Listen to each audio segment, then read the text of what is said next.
Aunty, सबसे बड़े वाले पुलिस अंकल कहाँ है? अंदर है बेटा, लेकिन क्या हुआ मुझे बताओ। नहीं, मुझे उनसे ही बात करनी, वो अंदर ही है ना? मुझे बताओ बेटा, मैं हेल्प करूँ। नहीं। अरे रुको। सर बस बस, ऐसा कितनी चटनी लगाएंगे, तीखा हो जाएगा। आप तो मिर्ची भी खाते हो साथ में। अरे तीखे में ही तो मजा है ना मोरे। लो लो लो, तुम भी मिर्ची खाओ, लो लो। माला माफ करा, मैं इसमें खुश हूँ। अरे कहाँ जा रहे हो? वेट। आप सबसे बड़े वाले पुलिस अंकल हो ना? हाँ बेटा, क्या हुआ, क्या बात हुई? अंकल, आप प्लीज काजल दीदी को निकाल लो, वो अंदर ही है। प्लीज अंकल, आप चलो ना। एक मिनट, तुम अकेली पुलिस स्टेशन आई हो? तुम्हारे साथ कोई बड़ा नहीं है? तुम्हारे मम्मी पापा कहाँ हैं? मैं मम्मी को बताया था, लेकिन मम्मी को लगता है मैं झूठ बोल रही हूँ, इसलिए मैं उनको बिना बताए आई हूँ। अंकल, आप प्लीज चलो ना वहाँ पे। नाम क्या है तुम्हारा? कहाँ रहती हो तुम? मेरा नाम रिया देशपांडे है और मैं सामने वाली बिल्डिंग में रहती हूँ। ये जल विहार में? हाँ। ओके, बैठो बैठो बैठो बैठो बैठो। हाँ तो रिया, पानी पियोगी? नहीं। ओके, अब ये बताओ, ये काजल दीदी ये बहन है तुम्हारी? नहीं, बहन नहीं है, हमारी फ्रेंड है और वो मुझसे ऊपर वाले फ्लैट में रहती है। अंकल, आप प्लीज उनको निकाल लो ना। अरे लेकिन किससे छुड़ाए? वो अपने ही फ्लैट में है ना? नहीं, वो उनका फ्लैट नहीं है, वो चंपक अंकल का फ्लैट है, वही उनको लेकर रहते हैं यहाँ पे। अंकल, मुझे पता है वो अंदर है। अंकल, आप प्लीज उनको निकाल लो ना वहाँ से। अंकल एक मिनट, तुम्हारी ये काजल दीदी इस चंपक अंकल के साथ रहती है? नहीं अंकल, काजल दीदी अकेले ही रहती हैं। चंपक अंकल कहीं और रहते हैं, लेकिन उन्होंने बाहर से लॉक लगा दिया है। ये बात मैंने आई को बताई तो वो कह रही मेरी साली आया तू। वॉचमैन अंकल तो अपनी चेयर से ही नहीं उठते। अंकल प्लीज आप उनको बाहर निकाल लो ना। Uncle please. ओके सावंत, इसके साथ जाओ। अंकल प्लीज आप चलिए ना, प्लीज अंकल। अरे बेटा, ये पुलिस आंटी है ना? हाँ, ये तुम्हारे साथ जाएंगी और अगर कुछ बड़ी प्रॉब्लम हुई तो ये हमको फोन कर देगी, फिर हम आएंगे। ओके? प्रॉमिस? प्रॉमिस। चल।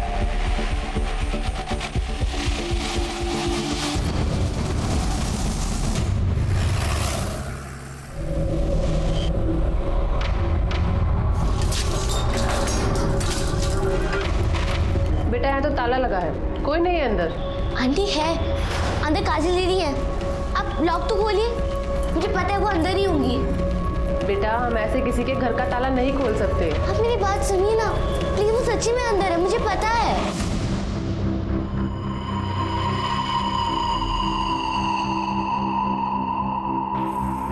एक्सक्यूज मी जी।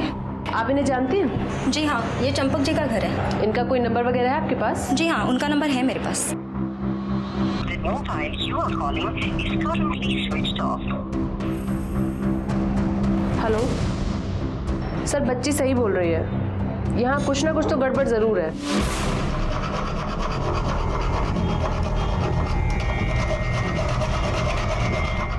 मम्मी, इतनी गंदी स्मेल कहाँ से आ रही है? कुछ नहीं बेटा।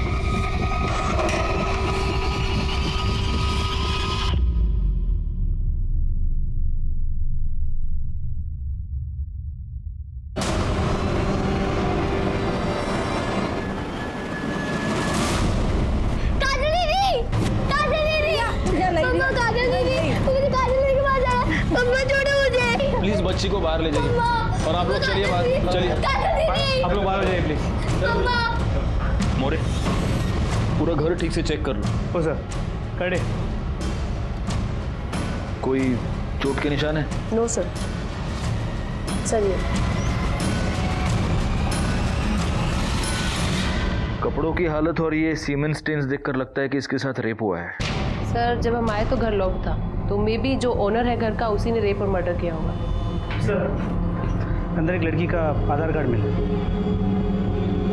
इसी का है, नाम काजल, बाप का नाम बिरजू यादव। इस पर एड्रेस होगा, इसके घर वालों को इन्फॉर्म करो और उन्हें पुलिस स्टेशन बुला। और इस फ्लैट का ओनर चंपक, क्या चंपक अग्रवाल सर। अग्रवाल, उसको भी पुलिस स्टेशन बुला। सर, ये बाकी के कैमरेस क्यों नहीं चल रहे हैं? सर, सोसाइटी में मेंटेनेंस का काम चल रहा है, इसीलिए। ठीक है, 27 तारीख का फुटेज दिखाइए। जी सर।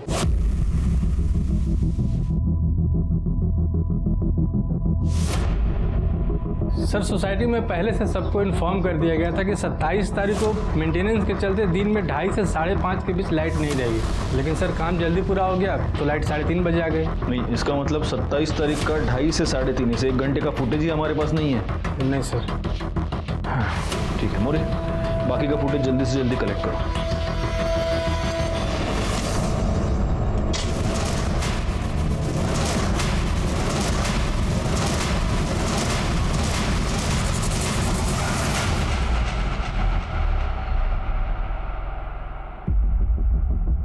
रिया, तुम ठीक हो? क्या हम बात कर सकते हैं? जी। मुझे एक बात बताओ, तुम्हारी काजल दीदी को तुम कब से जानती हो? 6 महीने पहले, जब वो हमारी बिल्डिंग में नहीं आई थी।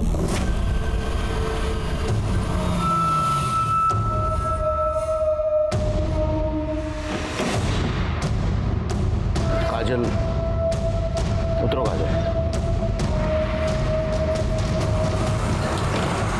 चलो। उन्होंने मुझे बताया था कि उनकी आई उन्हें छोड़कर चली गई थी। हम बोल रहे हैं, थोड़ा सब्र करो, सब ठीक कर देंगे। अरे तुम्हारा बाप कौन सा बहुत बड़ा धंधा सेठ रहा जो हमें बातें सुना रही हो? हमारे बाप पे जाने की औकात नहीं है तुम्हारी। 2 कौड़ी के आदमी है तुम। चिटकुट पत्नी करने के अलावा तुम्हारे पास और कोई काम है क्या? हमें नहीं रहना है, हम जा रहे हैं। मत जाओ, हमें छोड़कर मत जाओ। हम नहीं रह पाएंगे, हमें साथ लेकर चलो। नहीं रह पाएंगे, मत जाओ। देखो बिटिया, हम आएंगे तुमको लेने, पर अभी नहीं लेके जाएंगे। नहीं रह पाएंगे। काहे नहीं लेके जा सकती?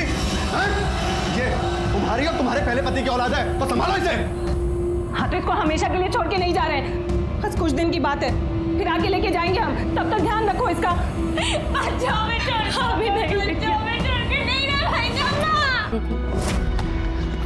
दीदी, आप मेरे साथ खेलोगे?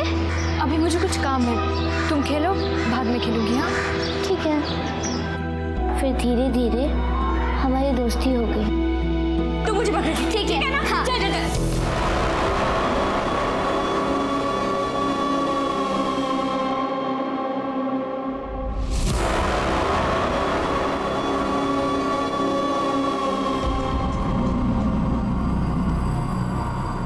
काजल, काजल,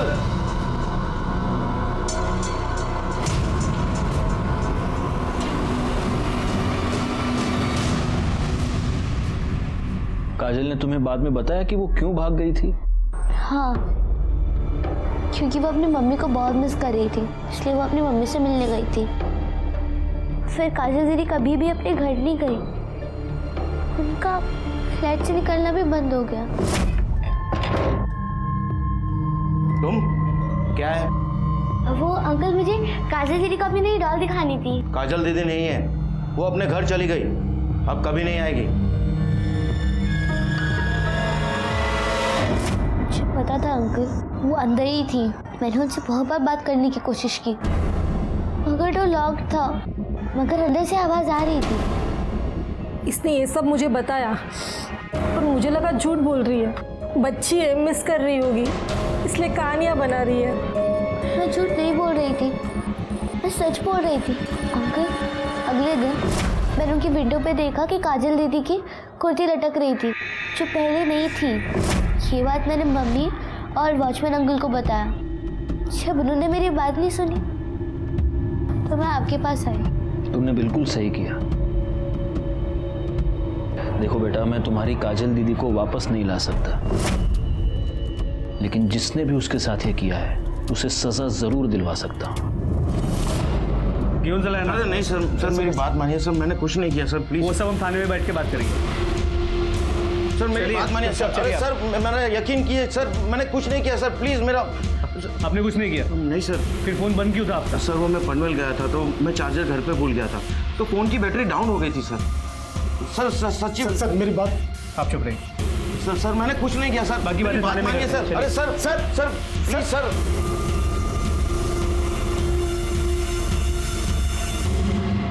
क्या काजल का मर्डर हो गया? किसने मारा उसे और क्यों?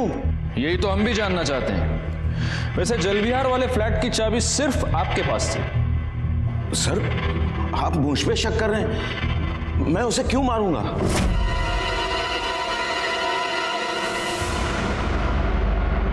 वाह बिरजू, बिना पैसे दिए ही जा रहा है। चप्पल सेठ आप? अरे काहे का सेठ, जिसके तेरे जैसे कर्जदार हो उसे कंगाल होने में ज्यादा समय नहीं लगेगा।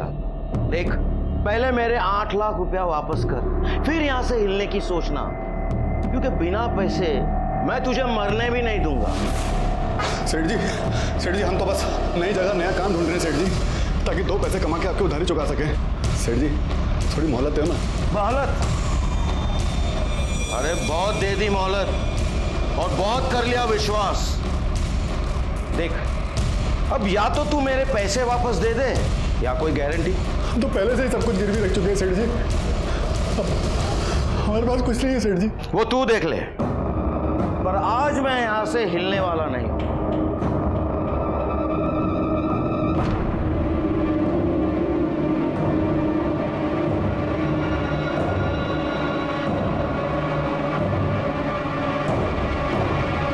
सेठ जी और तो कुछ है नहीं मेरे पास सेठ जी।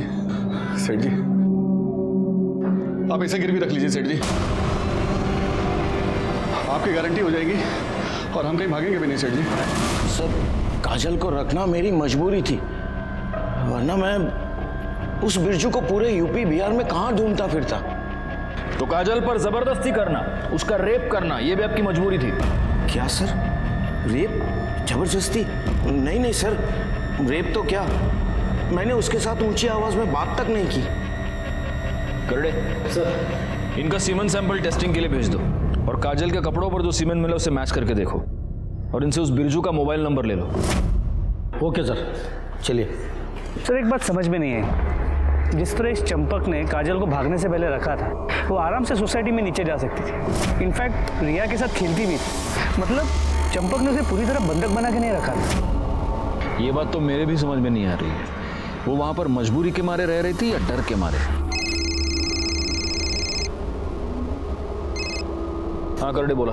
बिरजू घर में नहीं है और उसके घर को ताला लगा हुआ है। एक काम करो, तुम और तुम्हारे साथ एक और कांस्टेबल वहां पर तैनात रहो सिविल में, और जैसे ही वो आए उसको उठा लो। सर। अरे इस बिरजू की मोबाइल लोकेशन निकालो और लोकेट करो कि आखिर वो है कहां पर। लोग बड़े अजीब हो गए हैं मोरे। ये रिया जैसी छोटी बच्ची काजल को ढूंढते ढूंढते यहां तक आ जाती है, अभी भी उसे न्याय दिलवाना चाहती है, और बड़ों को कुछ पड़ी ही नहीं है। काश ये बड़े इन बच्चों से कुछ सीख पाते। सर, काजल का पोस्टमार्टम रिपोर्ट।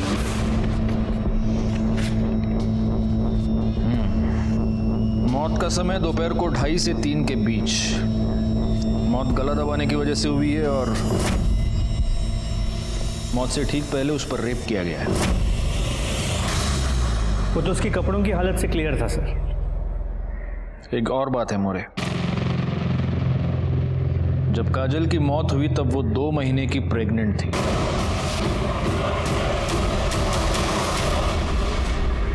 छह महीने तक तूने उस लड़की को कैद करके रखा, उस पर रेप किया, उसे प्रेग्नेंट कर दिया और फिर उसे मार दिया। मैंने ऐसा कुछ भी नहीं किया सर, वो भाग गई थी सर, मैं तो उसे लेने भी नहीं गया, उसका बाप खुद उसे मेरे पास छोड़ के गया था। माफ कर दीजिए सेठ जी, बच्ची है सेठ जी, भला बुरा का कोई समझ नहीं है इसे, लेकिन एक बात हम इसके खोपड़े में अच्छी तरह घुसा दी है कि जब तक हम इसे लेने ना आए ना, ये हिलेगी नहीं यहाँ से सेठ जी। और सेठ जी आपकी तसल्ली के लिए बोल रहे हैं, अगर आप चाहें तो इसे रस्सियों से बांध के रखिए, हमें कोई एतराज नहीं।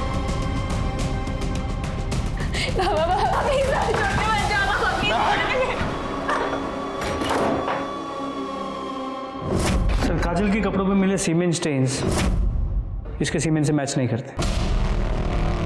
देखा सर, मैं झूठ नहीं बोल रहा हूँ सर, अब तो आपको प्रूफ भी मिल गया है सर। सर प्लीज प्लीज मुझे जाने दीजिए सर, प्लीज। जाओ। सर आपने इसे जाने क्यों दिया? कैसे बिठा के रख सकते हैं मोरे, इसके खिलाफ कोई भी ठोस सबूत नहीं हमारे पास, कोर्ट में छूट जाएगा। ना वो उस घर में रहता था, ना उसका सीमेन मैच हो रहा है। अब बस एक तरीका है, काजल के पेट में जो 2 महीने का बच्चा पल रहा था, अगर उससे इसका डीएनए मैच होता है तभी हम इस पे हाथ डाल सकते हैं। सर उसका डीएनए रिपोर्ट भी जल्दी आ जाए, लेकिन अगर काजल के कपड़ों पे मिला सीमेंट इसका नहीं है तो फिर वो किसका हो सकता है? इस सवाल का जवाब अब एक ही आदमी दे सकता है, बिरजू। जो आदमी पैसे के लिए अपनी बच्ची को गिरवी रख सकता है वो कुछ भी कर सकता है। क्या हुआ बिरजू का, पता चला? सर अब तक वो घर नहीं लौटा। करडे उसके घर पे नजर रखे हुए हैं।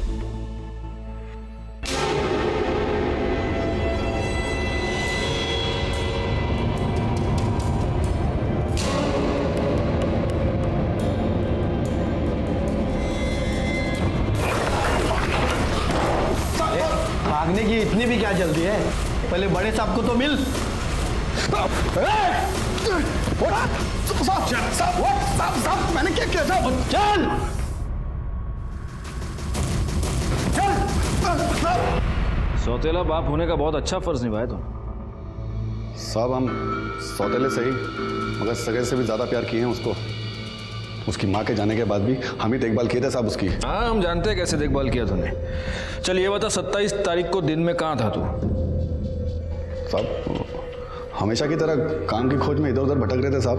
तो तेरे को जब काम नहीं मिलता तो तू चोरों की तरह अपने ही घर में घुस के आते, या आज कुछ स्पेशल था तेरा? हाँ बैंक वालों का और चंपक सेठ का कर्जा सर पे चढ़ गया था साहब। बैंक वालों ने तो एक दो बार हमको पिटवाया भी साहब। हमारी फिराक में रहते हैं, इसीलिए हमको अपने घर में चोरों की तरह जाना पड़ता है साहब। और उधर ये बीवी, ए सोना किधर है वो? अरे काहे की बीवी साहब, वो तो हमें 6 महीने पहले ही छोड़ के चली गई। कहने को हमारी है, रहती किसी और के साथ है साहब। किसके साथ? वो पता नहीं। क्यों? उसके चले जाने के बाद दोबारा बता दो कि काजल कहाँ है? पहली बार पूछा या आखिरी बार? हमने कहा हमें नहीं पता काजल कहाँ है। हम बोले थे कि बता दो, पर तुम नहीं बताए। अब बताओ। क्या बे, कहाँ है हमारी बिटिया? चंपक सेठ के पास। तो जब तक हम उधारी का पैसा ना चुका दें उसका, चंपक सेठ ने उसे गिरवी रखा है अपने पास। अबे साले, हाँ? तुमने हमारी बिटिया को का सामान समझ रखा है, तो ये छोड़ के गई तो तुमने गिरवी रख दिया। बता दे रहे हैं हम दोनों को, अगर हमारी बिटिया को कुछ हुआ ना तो दोनों को चीर के रख देंगे हम। मदन के डर से हम अपने ही घर में छुप के रह रहे हैं साहब।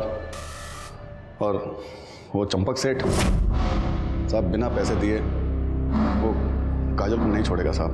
हमारे लिए तो इधर कुआं उधर खाई है साहब। क्या करें हम? अब अगर तूने उसके पैसे दे भी दिए तो भी काजल तेरे पास वापस नहीं आ सकती, क्योंकि वो मर चुकी है। चंपक अग्रवाल के फ्लैट में किसी ने उसका मर्डर कर दिया है।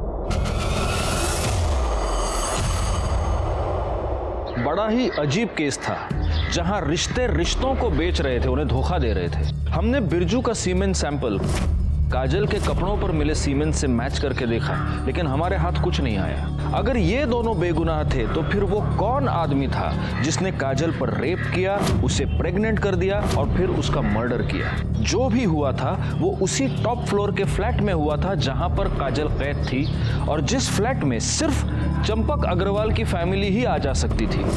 इसीलिए हमने 27 अप्रैल का बिल्डिंग का सीसीटीवी फुटेज चेक किया और हमारे हाथ एक नई लीड लगी।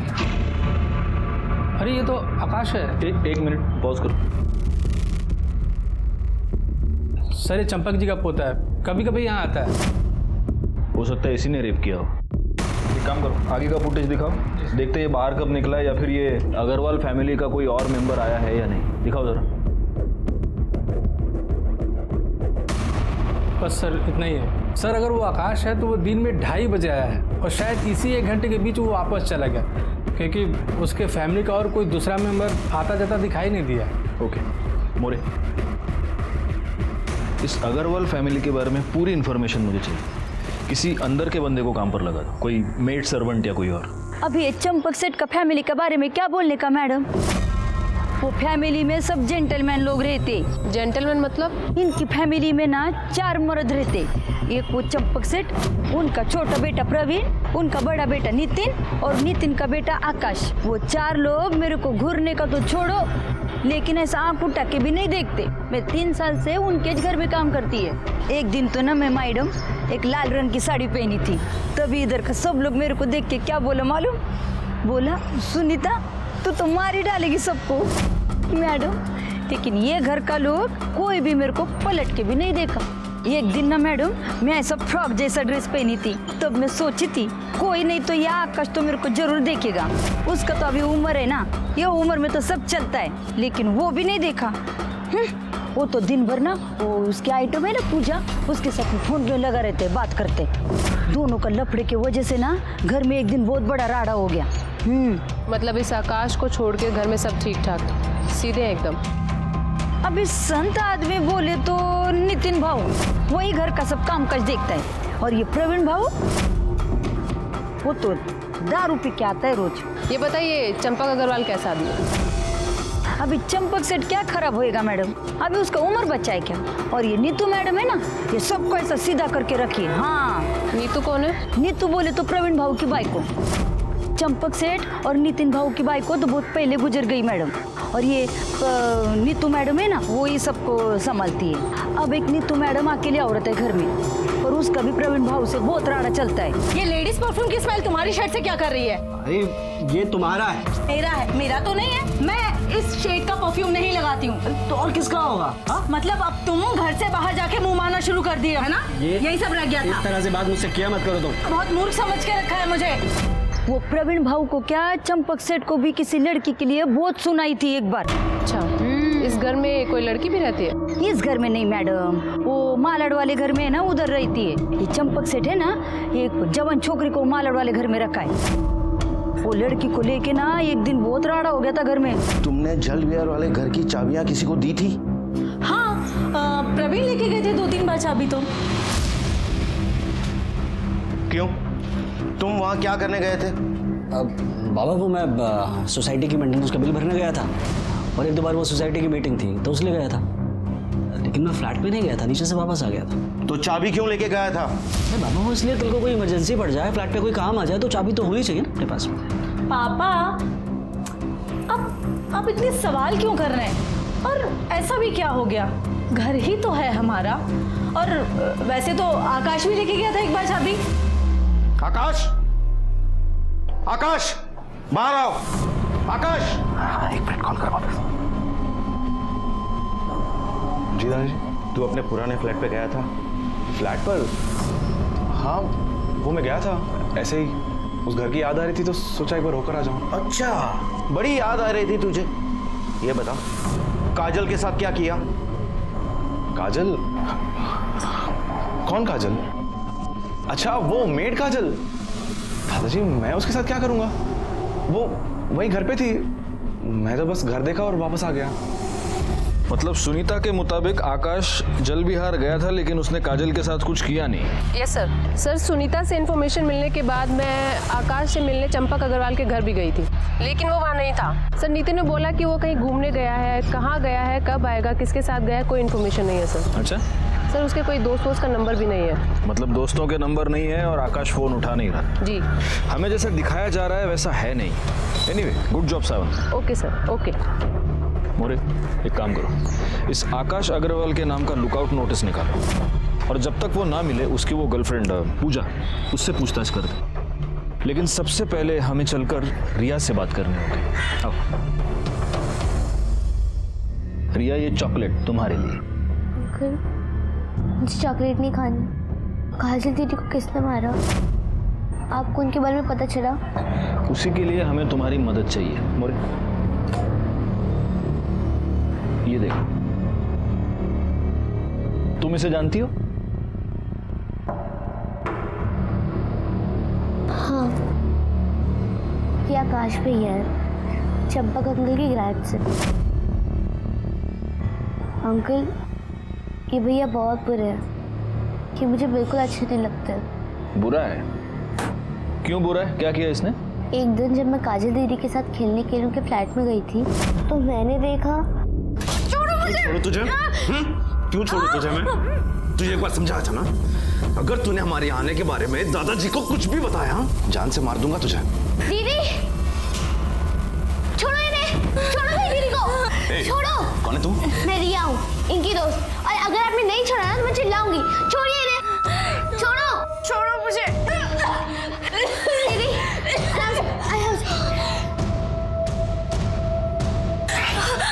जो मैंने कहा उसे याद रखो। चलो। अच्छा आप एक बात बताइए मोरे, ये आकाश के पिता नितिन या फिर इनके भाई प्रवीण, इन दोनों को आपने बाद में कभी आपकी सोसाइटी में देखा है? जी, प्रवीण भाऊ को मैंने सोसाइटी मीटिंग में 1-2 बार देखा है। तो नितिन भाऊ को जब से इन लोग शिफ्ट हुए ना, 2 साल हो गए, तब से यहाँ नहीं देखा। नितिन भाऊ बहुत अच्छे इंसान है, पर उनका बेटा वो तो एकदम आवारा बन गया है। और ये प्रवीण भाऊ वो तो नितिन भाऊ से एकदम उल्टे।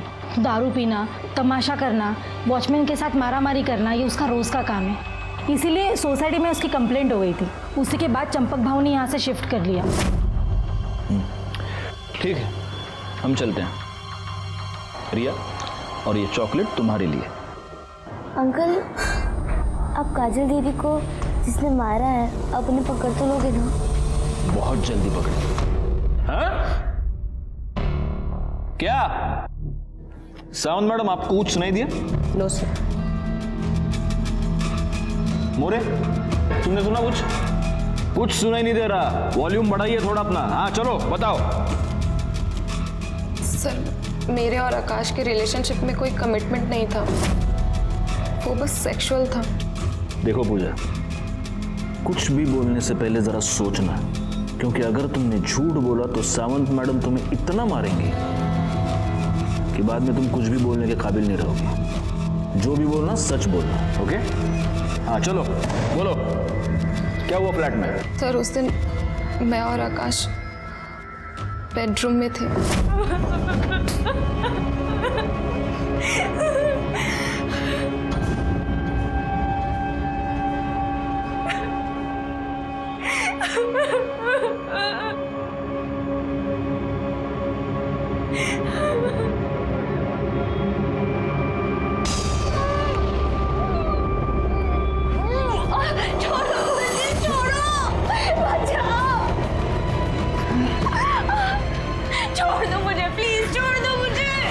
शर्म नहीं आई तुझे?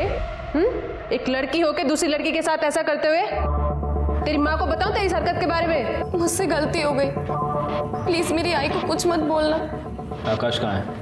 सर, मुझे नहीं पता आकाश कहाँ है। वो तो मेरा फोन भी पिक नहीं कर रहा है। जल्दी जल्दी आओ, इधर खुदाई का काम करो, थोड़ा पानी का टाकी बनाने का है। आओ, इतना चौको ना करो। हाँ,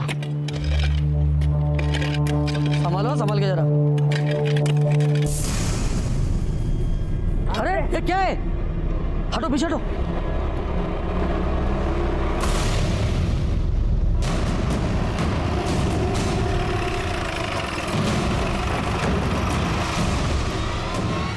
जैन सर, बॉडी की एग्जामिनेशन हो चुकी है। औरत की उम्र लगभग 40 साल की होगी और इसके पेट में एक नहीं बल्कि कई बार चाकू से वार किया गया है। सर, बॉडी की हालत देखकर यही लग रहा है कि इसकी मौत कम से कम 2 से 3 दिन पहले हुई होगी। सावंत, बॉडी को पोस्टमार्टम के लिए भेज दो। कर दे, बगा जरा आसपास के सापड़ता का आई कार्ड, मोबाइल। तो सर मोरे, इन लोगों से जरा ठीक से पूछताछ करो। सर, मैंने फोटो बिरजू के घर पे देखा था। सोना का मर्डर हमारे लिए बहुत ही शॉकिंग था, और शॉक के साथ साथ ये मर्डर हमारे लिए एक डाउट भी लेकर आया था कि क्या इन दोनों माँ बेटी के मर्डर्स का आपस में कोई कनेक्शन था, और अगर था तो क्या था। फॉरेंसिक रिपोर्ट के मुताबिक चंपक अग्रवाल के फ्लैट के दरवाजे पर रिया, काजल, चंपक और आकाश के अलावा 3 और लोगों के फिंगरप्रिंट्स मिले थे। इसका मतलब वहां पर कोई और भी आया था। फॉरेंसिक रिपोर्ट के बाद हमने सीसीटीवी फुटेज चेक किया, जिसमें से एक नया सच सामने आया जो चंपक के बेटे प्रवीण से जुड़ा हुआ था। सर, ये आप मुझे क्यों दिखा रहे हैं? इसलिए दिखा रहे क्योंकि तूने ये कहा था कि तू जल विहार वाले फ्लैट पर कभी गया ही नहीं। जी, लेकिन काजल के मर्डर से 1 हफ्ते पहले यानी 20 तारीख को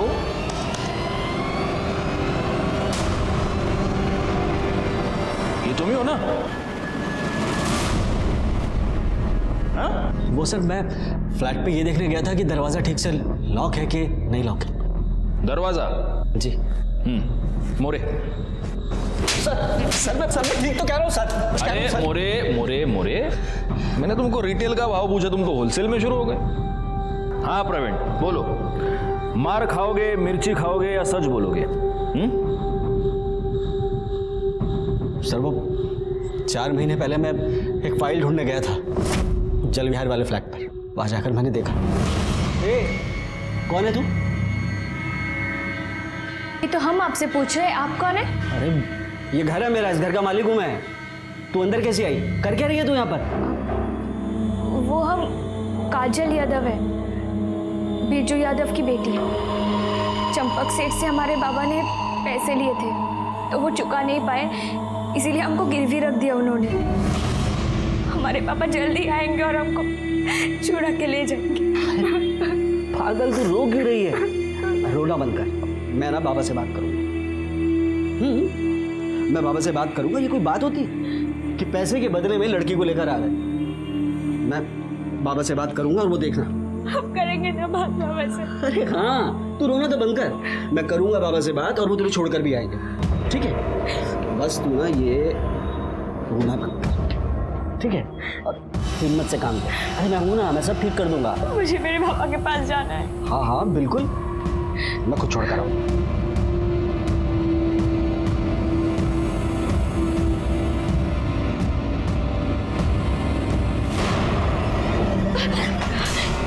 क्या कर रही है तू? अपने आजाद होने की कीमत तो देनी पड़ेगी ना। अब ज्यादा नखरे मत कर। छोड़ो मुझे, छोड़ो। बाबा तो सिर्फ तुझे लेकर आए थे, मैं ना तेरे बाप का खरीद छीन लूंगा, समझी ना? ये जो झूठ मूठ की आज़ादी तुमने उस बेचारी लड़की को दे रखी थी, उसकी कीमत कितनी बार वसूल की तूने? हाँ, तो ठीक से याद नहीं है, लेकिन 3 या 4 बार।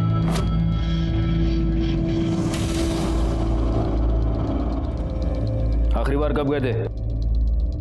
1 हफ्ते पहले। साले, तुझे जो चाहिए था वो सब कुछ तुझे मिल रहा था, तो उसको मार क्यों दिया? सर मैंने काजल को नहीं मारा सर, मैं कसम खाकर कहता हूं मैंने उसका खून नहीं किया। करड़े, इसका सीमेंट सैंपल टेस्टिंग के लिए भेज दो। काजल के कपड़ों पर जो सीमेंट मिला उससे मैच करके देखो। लेके जाओ इसको। सर चल। और सुने प्रवीण, तेरा टेस्ट नेगेटिव भी आया ना तो रेप केस के चार्ज में तो अंदर कर ही दूंगा तेरे को। मेरी बात सुन। चल रहे, मेरी बात तो सुनिए आप। अरे सर, आकाश ने अभी पूजा को कॉल किया था, हमने उसकी लोकेशन ट्रेस कर ली है। कहाँ पे? न्यू पनवेल में।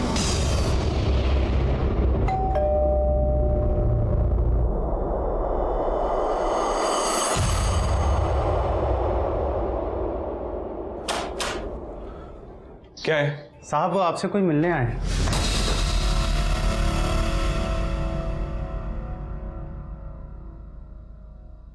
काजल पर कितनी बार रेप किया तूने? 2 बार सर।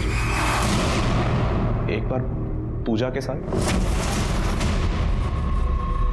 दूसरी बार last month. Sir sorry sir, मैंने बहुत ज़्यादा पी रखी थी सर, और उसके बाद पूजा भी अवेलेबल नहीं थी सर, तो मैं वहाँ चला गया।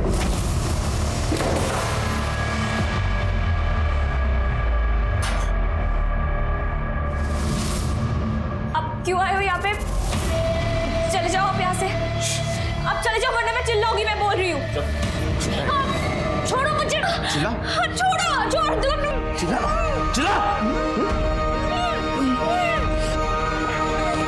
छोड़ दो ना। तूने काजल को मारा क्यों? सर मैंने नहीं मारा सर उसे, मैंने तो बस उसके साथ सेक्स किया और चला गया।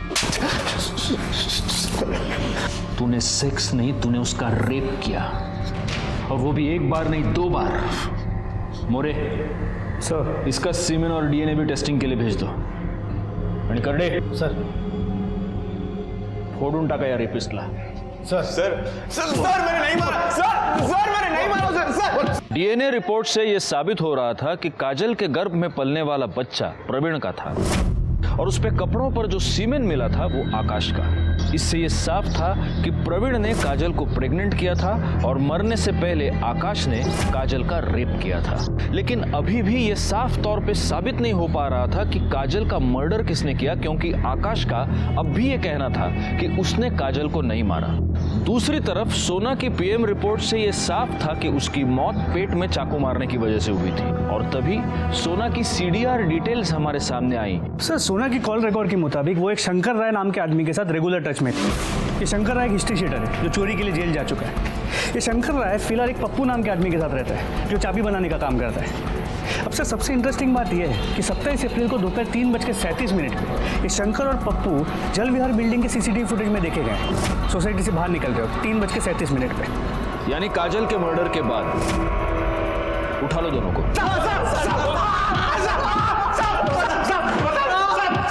बस बस बस मोरे, बस बस।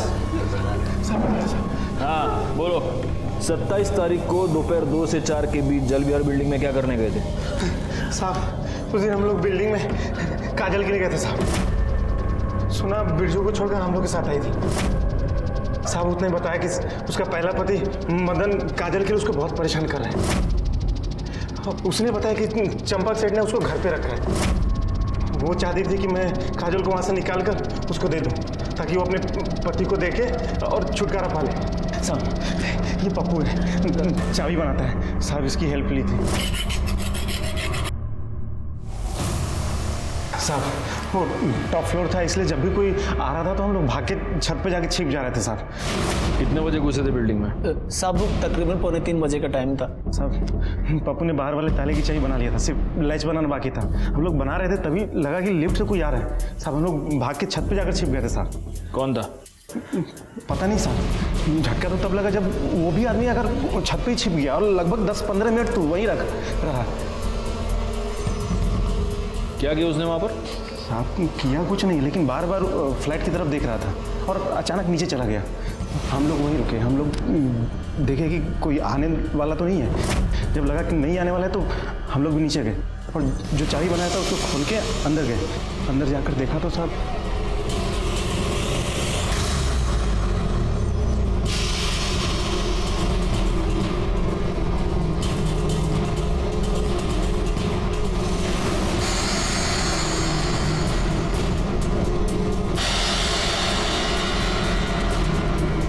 ये तो मरी हुई है। यार देख, ये कोई बड़ा लोचा लगता है। इससे पहले कोई हमें देख ले, यहाँ से निकल लेते हैं। उस आदमी को पहचान सकते हो? स्केच बनवा सकते हो उसका? हाँ साहब। सर जिस दिन काजल का मर्डर हुआ था उस दिन सोना यादव और मदन का मोबाइल लोकेशन बिरजू के घर का दिखा है। और एक बात सर, सोना का मोबाइल भी वही लोकेशन पे बंद हुआ था। मोरे, इस बिरजू को उठा लो। हो सर। और इन दोनों को स्केच आर्टिस्ट के सामने बिठा दो, पता तो चले ये दूसरा आदमी है कौन।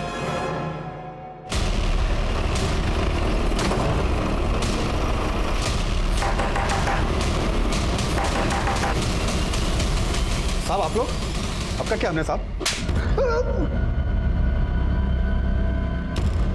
सोना को क्यों मारा? साहब मारा नहीं है साहब, सिर्फ ठिकाने लगाया था। मतलब? उस रात जब हम घर आए तो देखा दरवाजा खुला हुआ था। सोना, ये सब क्या हुआ? क्या हुआ सोना? अब सोना ने हमको बताया कि उसका पहला पति मदन, उसने आके उसे मारा है साहब। हमको लगा था कि तुम अपनी बिटिया के लिए परेशान हो रहे हो, लेकिन हमें अब पता चल गया है तुम काजल को बेचना चाहते हो, इसीलिए ढूंढ रहे थे ना उसे। हम अभी जाके पुलिस को तुम्हारे बारे में सब कुछ बता देंगे। सोना मर चुकी थी साहब, और हमारे हाथ में चाकू और कपड़ों पे लगा खून देखकर हम समझ गए थे साहब, कोई भी हमारी बात का यकीन नहीं करेगा कि हमने सोना को नहीं मारा साहब। इसीलिए सोना को ठिकाने लगाने का ठान लिया हम साहब। चाकू साफ किया, सोना का मोबाइल स्विच ऑफ किया और लाश को कंस्ट्रक्शन साइट के पास जाकर दफना दिया साहब। और हमने अपने कपड़े भी जला दिए और दूर चाकू और मोबाइल फेंक दिया साहब। तो जब ये मदन पकड़ा जाएगा तब पता चल ही जाएगा कि तू सच बोल रहा है या नहीं। तब तक यहीं बैठा रहे और मिर्ची खा। सब गलती हो गई।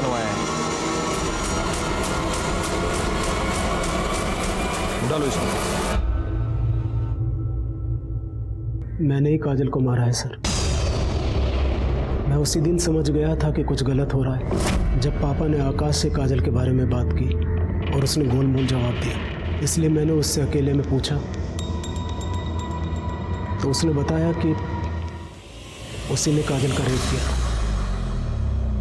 लेकिन उसने मेरी कसम खाई थी कि वो दोबारा ये सब कुछ नहीं करेगा। इसलिए मैंने ये बात किसी को नहीं बताई। लेकिन मैंने उस पर नज़र रखनी शुरू कर दी। आखिरकार वही हुआ जिसका डर था।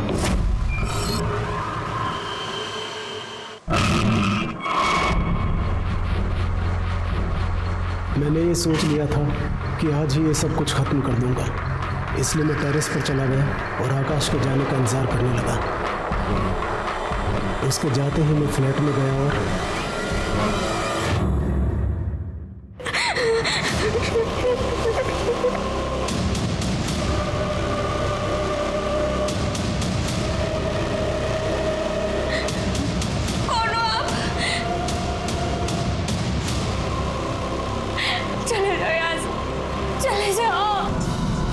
मुझे पता था उस दिन सोसाइटी में पावर कट होने वाला है, इसलिए सीसीटीवी फुटेज में हमें से कोई नहीं दिखाई देगा।